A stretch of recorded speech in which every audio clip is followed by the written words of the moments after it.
전일장 복습하고 오늘장 예습하는 모닝브리핑 시간입니다. 관세와 지정학적 리스크 여파가 계속되고 있습니다.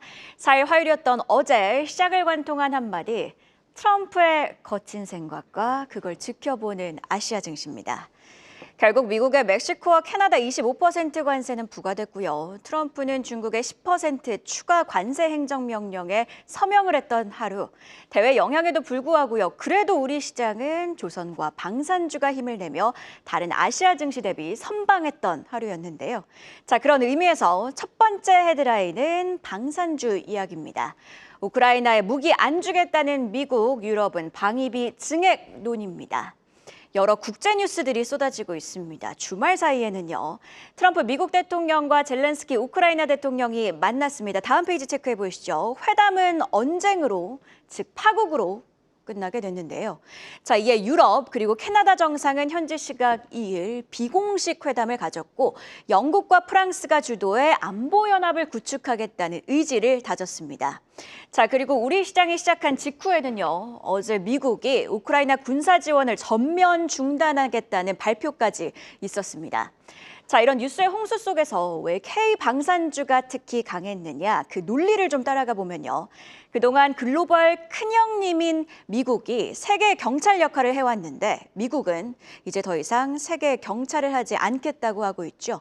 미국 안보 우산이 불안해지자 미국 내에서는 유럽 내에서는 자주 국방 강화 필요성에 대한 목소리가 커지고 있습니다.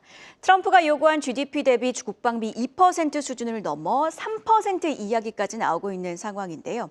이렇듯 국방비 확대는 결국 유럽 내 수출 이력이 있는 K방산에게는 호재고요. 이에 방산주들은 어제 초강세를 보였던 겁니다. 자, 유럽 수출 파이프라인도 한번 잠깐 짚어볼까요? 하나 에어로스페이스가 K9 레드백 천무 수출로 유럽 수출 비중이 가장 높습니다. 루마니아와 핀란드는 이 중에서도요. 하나 에어로스페이스 무기에 관심을 보이고 있는 상황이요. 추가 수출 기대감이 큰 상황입니다. 뿐만 아니라 현대 로템과 하나시스템도 유럽 수출 이력이 있는데요. 자, 이런 가운데 스치는 생각. 일단 어제 방산주들이 크게 급등을 했는데 다음 페이지 체크해 보시죠. 그럼에도 글로벌 피어라고 하죠. 동종 기업들과 비교하면 주가는 낮습니다. 특히 독일 라인메탈이 유럽 국방비 지출 확대 가능성에 급등한 이후 PER, 즉 주가 수익 비율이 88배로 급등을 했는데요. 다만 하나 에어로스페이스는 아직 26배 수준입니다. 물론 유럽 기업에 비해서는 직접 수혜 가능성은 적다고 쳐도 추가적인 상승 여력에 대해서는 충분히 고민을 해볼 수 있는 지점이고요. 그리고 일정 관점에서 봤을 때 유럽연합 정상들은 현지 시각으로 6일 다시 모인다고 합니다. 간밤 유럽연합 집행위원장은 1,229조 원 규모의 일명 유럽 재무장 계획을 공개를 했습니다. 27개 회원국 정상들에게 제안을 했고 6일 회의에서 논의할 예정인데요. 해당 일정도 주가를 움직일 가능성이 있으니 주시해봐야겠습니다.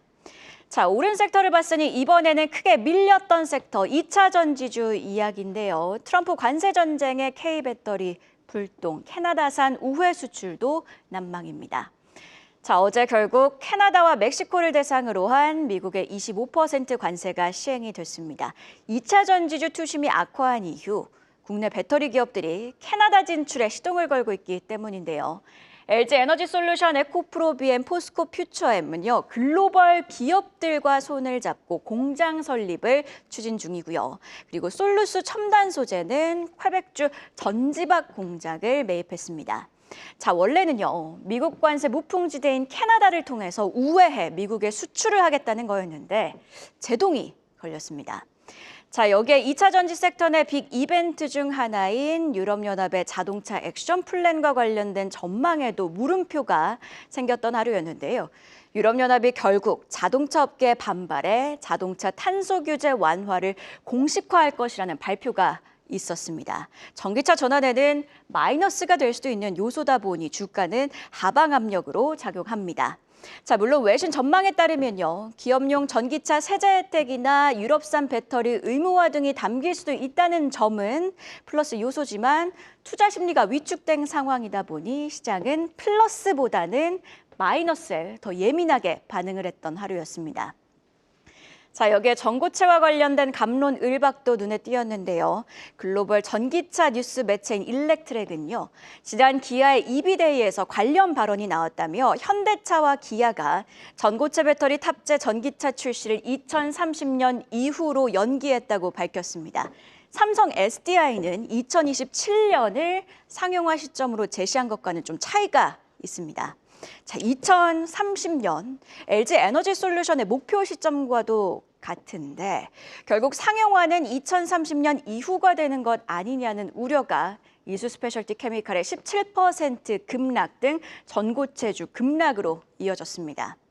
자, 관세는 관세지만 일단 단기적으로 투심을 움직일 뉴스는 앞서 짚어본 두 이슈, 유럽연합의 액션 플랜 그리고 전고체 배터리 관련 내용일 텐데요. 연일 강조를 해드리고 있는 듯 하기도 하는데요. 오늘이 관련해서는 디데이입니다. 일단 인터배터리 2025에서 전고체 배터리와 관련해 어떤 발표가 있는지 그리고 발표 반응은 어떤지가 중요하겠고요. 자, 그리고 오늘 밤에 있을 유럽연합의 자동차 액션 플랜에 남길 구체적인 내용도 체크해 봐야겠습니다. 자, 그럼 바로 이어서 어제 장 마감 이후에 나온 공시 심수연 캐스터와 계속해서 체크해 보시죠. 장 마감 이후에 나온 공시 살펴보겠습니다. 우선 금양은 어제 시간외 거래를 마친 후 오후 6시 30분경 불성실 공시법인으로 지정됐다고 공시했습니다.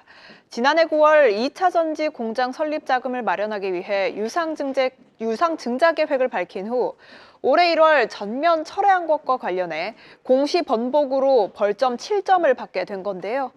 금양은 지난해 10월에도 10점의 벌점을 받은 바 있는데 거래소가 부과한 벌점이 15점을 넘으면 관리 종목으로 지정됩니다. 이에 따라 금양은 코스피 200에서 자동 퇴출되고요.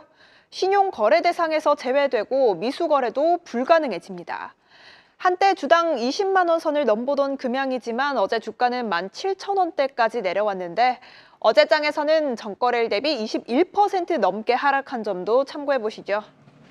다음으로 오후 4시 2분경 나온 빙그레 공시 살펴보겠습니다.